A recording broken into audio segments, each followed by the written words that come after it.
Assalamualaikum warahmatullahi wabarakatuh. Waalaikumsalam warahmatullahi wabarakatuh. Bismillahirrahmanirrahim. Alhamdulillahirabbil alamin wassalatu wassalamu ala asyrofil anbiya'i wa ala alihi wasallam. Baiklah, pertama-tama tidak lupa pula kita panjatkan lagi rasa puji dan syukur kita kepada kehadiran Allah Subhanahu wa taala yang telah melimpahkan rahmat-Nya sehingga kita bisa datang ke kelas ini dengan keadaan sehat walafiat. Baiklah, yang terhormat Dr. Ahmad Haryani SPD MAG yang berhalangan hadir dan teman-teman sekalian yang saya sayangi dan saya cintai. Pada pagi hari ini kami dari kelompok 10 yang beranggotakan saya Friska Septira Jang Putri sebagai moderator dan teman saya yang dua materi adalah Datuk Nur ini. Pada hari ini kami akan mendiskusikan tentang pengurusan jenazah, yaitu dalam tahap memandikan jenazah, yang akan disampaikan langsung oleh Latifah. Kepada Latifah kami persilakan. Pengertian mengurus jenazah. Mengurus jenazah adalah perbuatan-perbuatan seorang muslim terhadap seorang muslim lain yang meninggal yang meliputi memandikan, mensolati, mengafani, dan memandikan yang mana hukumnya adalah fardu kifayah. Adapun biaya mengafani sampai kepada proses penguburannya diambil dari harta yang meninggal.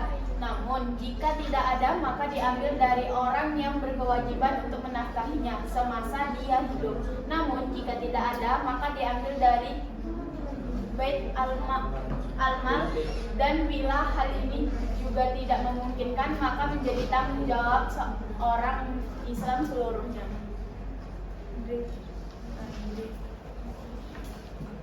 Tata cara memandikan jenazah. Yang pertama, persiapan sebelum memandikan jenazah. Orang yang berhak memandikan jenazah sesuai wasiat si jenazah: A. Ayah atau kakek atau anak laki-lakinya jika yang meninggal itu laki-laki, ibu atau nenek atau anak perempuannya jika yang meninggal itu wanita.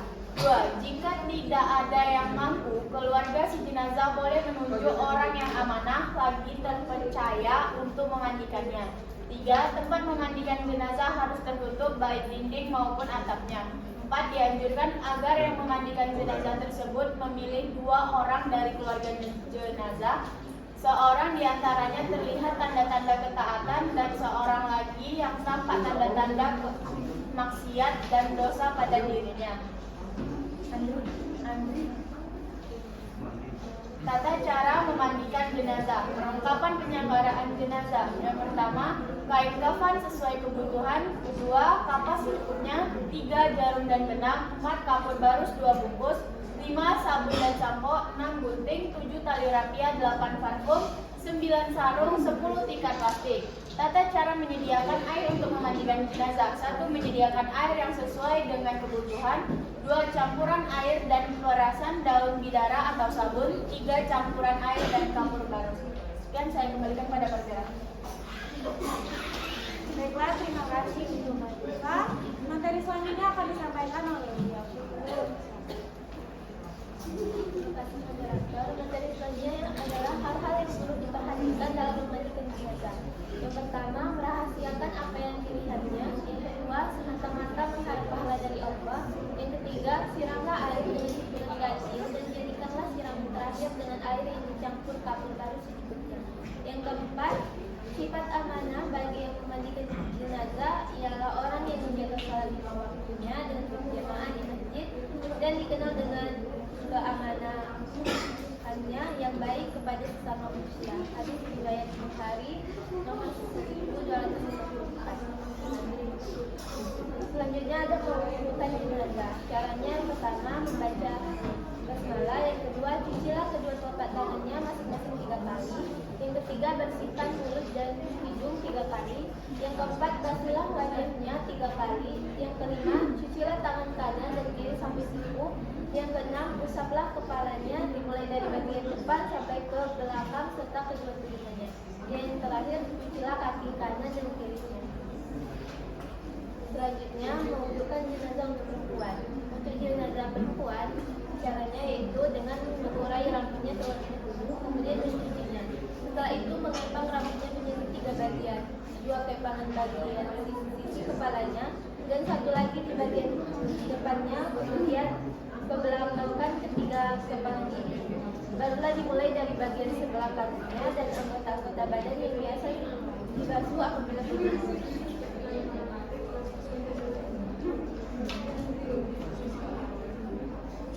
Mewudukkan jenazah untuk perempuan tadi yaitu menyediakan air perasan daun bidara atau sabun dan air kapulatus.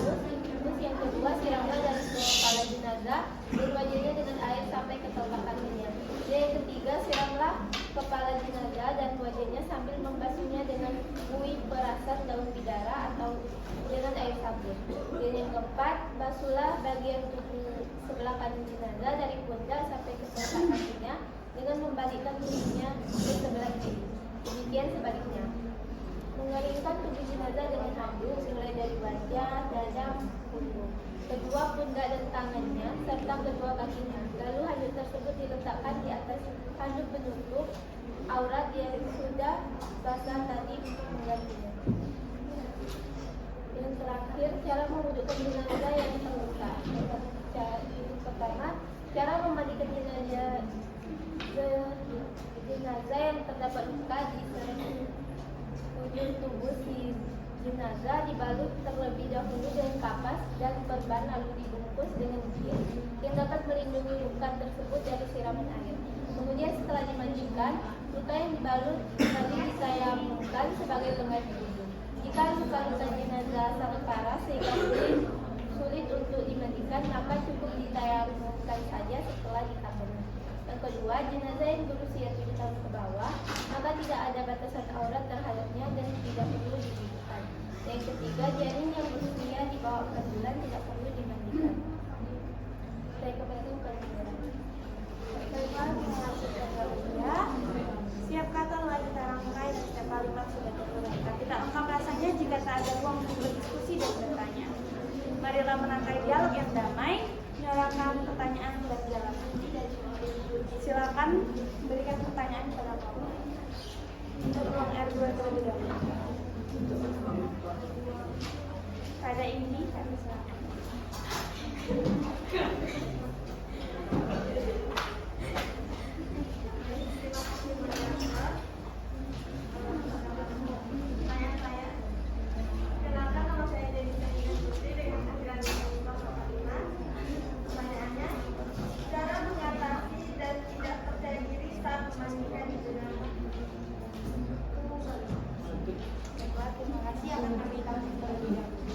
Baiklah, karena waktu yang terbatas, kami hanya untuk ruang 2 kami hanya memiliki 2 kuota lagi. Apakah masih ada yang ingin bertanya? Baiklah, pada Indah silakan.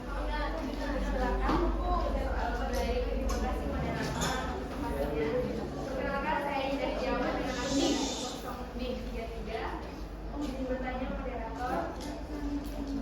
Jika kalian berada dalam situasi yang darurat seperti bencana alam dan di mana tidak tersedia air bersih untuk memandikan jenazah, apa sebaiknya kita lakukan untuk memandikan jenazah itu tetapi masih dalam syariat Islam? Satu pertanyaan lagi. Andi. Pertanyaan saya adalah, menurut kalian bagaimana pelajaran tentang memandikan jenazah bisa membentuk karakter, kesadaran sosial dan spiritualitas seseorang, terutama bagi generasi muda?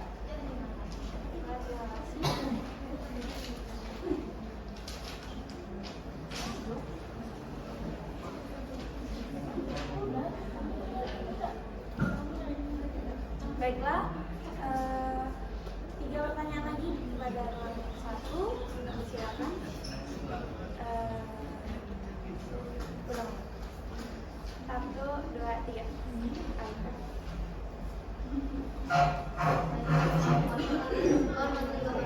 Izin bertanya, yaitu ketika memandikan jenazah, orang-orang itu sering merasa bahwa itu dilakukan orang dewasa dan juga jenazah. Nah, melalui hal itu, kenapa hanya orang dewasa saja yang melakukan hal tersebut? Dan apakah anak muda itu juga perlu belajar dan serta dalam Kepada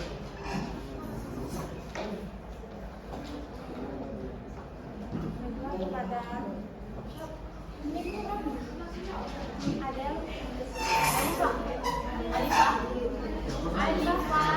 ini berapa? Namu.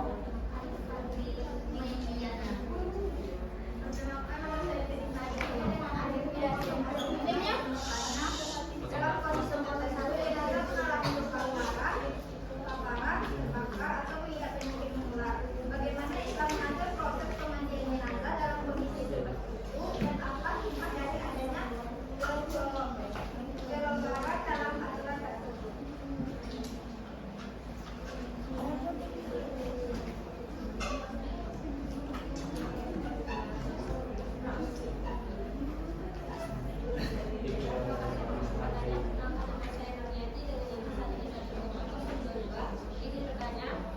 Ketika memandikan jenazah, kita diharuskan untuk menjaga kesucian tubuh jenazah. Misalnya dengan tidak membuka auratnya dan memperlakukan jenazah dengan baik. Nah, pertanyaannya, mengapa menjaga kesucian dan kehormatan jenazah sangat penting dalam proses ini, dan apa saja yang perlu diperhatikan agar proses memandikan jenazah berjalan dengan baik sesuai dengan syariat? Ini baik. Ada ini berapa? 5 ada.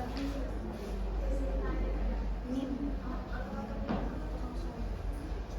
Baiklah, karena keterbatasan waktu kami hanya menampung 6 pertanyaan dan kami beri waktu beberapa menit untuk menjawab pertanyaan kalian. Hah? Ya udah, aku. HP ini tak ada. Hah? HP aku nampak ada. Udah. Kan ada konsultan akal. Ya udah. Apa sih? Baiklah, seperti yang kami sudah menemukan jawabannya dari pertanyaan-pertanyaan kalian tadi. Saya minta perhatiannya karena keterbatasannya orang dan kelompok ini. Saya sebagai moderator akan membantu menjawab pertanyaan-pertanyaan daripada teman-teman sekalian. Saya akan menjawab pertanyaan pertama dari Denisa Indian Putri. Dalam praktiknya, memandikan jenazah bukanlah hanya soal membersihkan tubuh, tetapi juga merupakan bagian dari ibadah. Menurutmu bagaimana seorang bisa menjaga niat dan kekhusyukannya saat menjalankan tugas ini, terutama ketika rasanya tercampur antara takut dan tidak percaya diri? Menjaga niat adalah hal pertama yang harus dilakukan orang yang memandikan jenazah. Harus meniatkan bahwa yang ia lakukan semata-mata karena Allah dan sebagai bentuk kepedulian terhadap sesama muslim. Takut atau tidak percaya diri adalah perasaan yang sangat manusiawi. Apalagi jika itu adalah pengalaman pertama. Namun, ketakutan bisa dilawan dengan ilmu dan rasa tanggung jawab. Seseorang bisa menenangkan diri sebelum memulai, membaca doa, mengingat bahwa ini adalah bentuk pelayanan terakhir kepada jenazah dan juga ibadah yang pahalanya sangat besar. Kekhusyukan bisa dijaga dengan fokus pada setiap langkah, memperlakukan jenazah seakan ia masih hidup, dan tidak mengobrol atau bercanda selama proses berlangsung. Ketika kita melibatkan hati, maka rasa takut akan berganti menjadi rasa hormat, dan keikhlasan akan membuat proses ini terasa ringan meskipun awalnya berat. Baiklah, kami kembalikan kepada India. Apakah jelas? Dan apakah teman-teman ada yang ingin menambahkan atau menyanggah? Baiklah, kepada Revara, kami persilakan.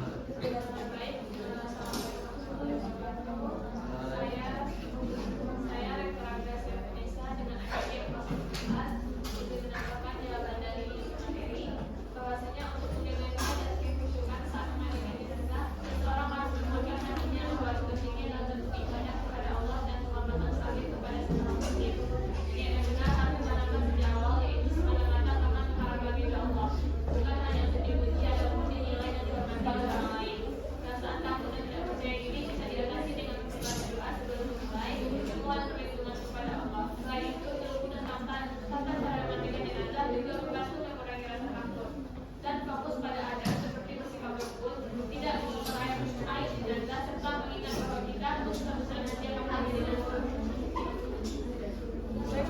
kasih pada Revara. Apakah dari teman-teman sekalian ada yang ingin menyanggah tambahan atau jawaban dari kami? Jika tidak ada, kami kembalikan lagi kepada Jenisa. Apakah sudah puas? Baiklah, terima kasih. Kami akan melanjutkan membacakan jawaban Indah Widiawan. Pertanyaan tadi, jika kamu berada dalam situasi darurat seperti bencana alam, di mana tidak tersedia air bersih untuk memandikan jenazah, apa langkah terbaik yang bisa kamu ambil menurut syariat? Jelaskan alasan dan pertimbangannya. Betul? Jawabannya adalah dalam kondisi darurat seperti bencana alam, Islam memberikan keringanan untuk mengganti proses mandi jenazah dengan tayamum. Tayamum dilakukan dengan menggunakan debu yang bersih dan suci, diusap pada wajah dan kedua tangan jenazah. Langkah ini dilakukan jika memang tidak ada air sama sekali, atau jika penggunaan air justru membahayakan atau memperburuk kondisi jenazah. Misalnya, karena tubuhnya luka parah atau penyakit menular. Hal ini menunjukkan bahwa syariat Islam tidak kaku, tapi sangat memperhatikan kondisi dan kemampuan manusia. Prinsip kemudahan dalam kesulitan atau al-masyaqqah tajlibut tasyir, kesulitan mendatangkan kemudahan, menjadi dasar dalam hal ini. Keputusan ini juga harus disertai dengan niat yang ikhlas dan penuh tanggung jawab, karena tujuan tetap untuk menyucikan jenazah sebagai bagian dari ibadah terakhir sebelum dikafani dan dikubur. Bagaimana? Apakah dari teman-teman sekalian ada yang ingin menambahkan atau menyanggah jawaban dari kelompok kami? Jika tidak ada, kami akan melanjutkan menjawab pertanyaan-pertanyaan kalian yang akan dijawab oleh Latifah. Pada Latifah, akan bersilakan.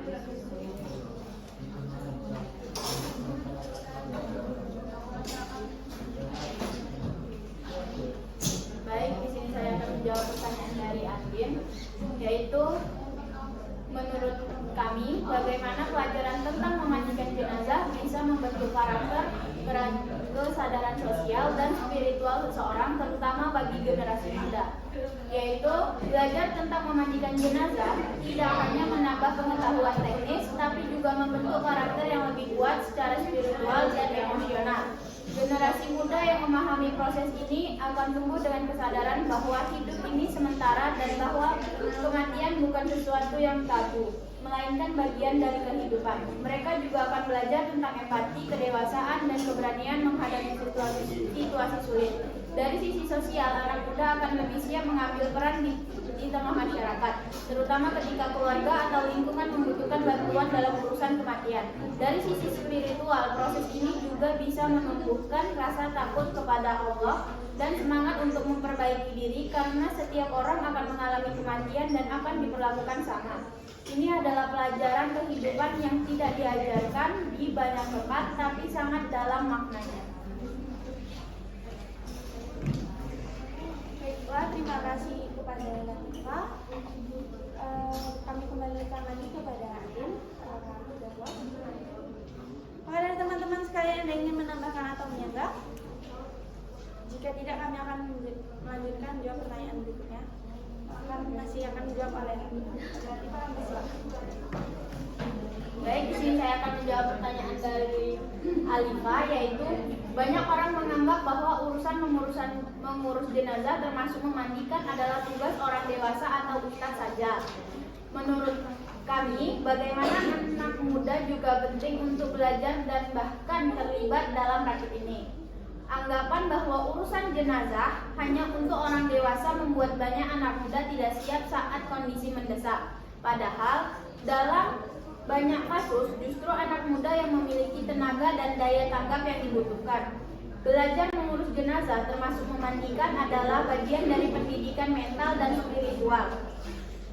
Ini melatih tanggung jawab, kesabaran, dan kemampuan menghadapi kenyataan hidup yang tidak selalu mudah. Selain itu, keterlibatan anak muda juga bisa menjadi jembatan generasi agar nilai-nilai keislaman tetap hidup dan terjaga dalam masyarakat. Dengan pengetahuan yang benar dan bimbingan yang baik, anak muda bisa tumbuh menjadi pribadi yang tidak hanya tangguh secara fisik, tapi juga matang dalam menyikapi persoalan hidup dan akhirat. Baiklah, kami kembalikan kepada Alifa, apakah sudah puas dengan jawaban yang diberikan? Dan pada teman-teman, Alifa ingin menambah atau menyanggah jawaban dari kelompok kami? Jika tidak, kami akan melanjutkan menjawab pertanyaan dari Adel yang akan dijawab oleh Uli.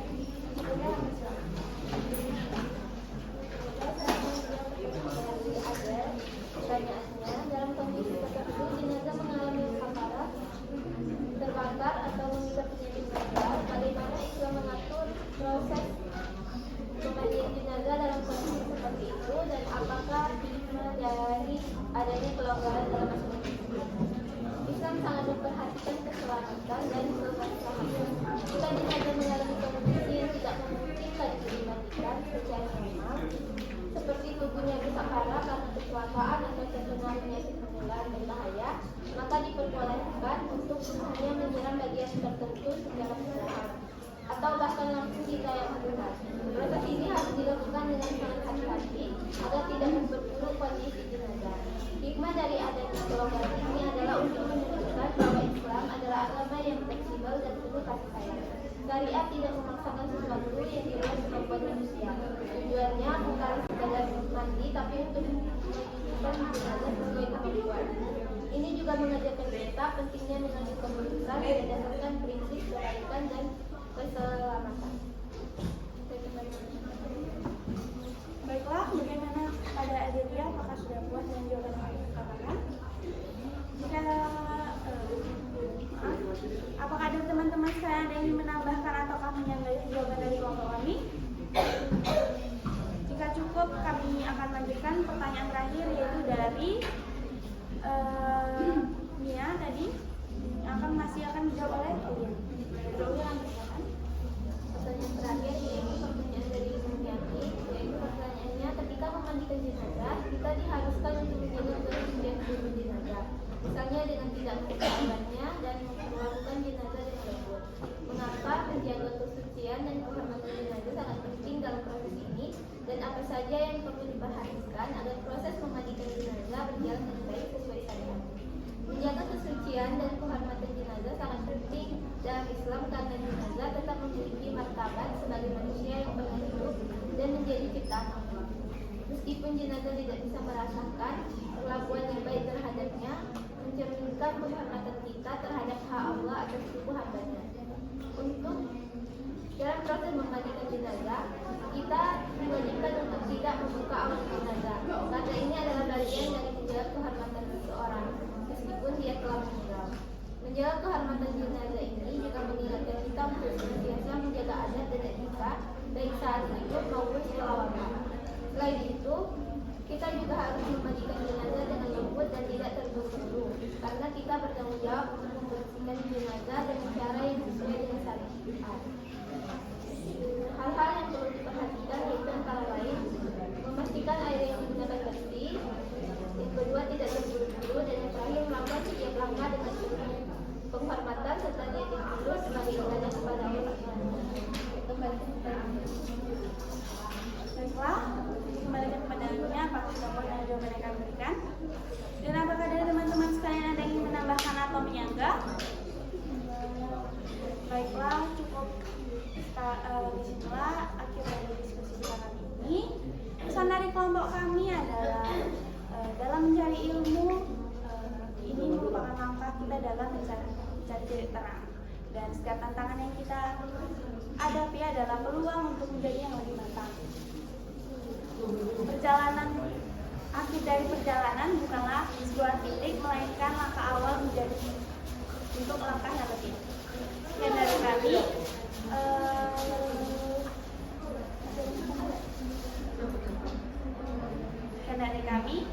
Siang-siang makan terasi, makannya sama si Ratu. Sekian, terima kasih. Wassalamualaikum warahmatullahi wabarakatuh. Waalaikumsalam.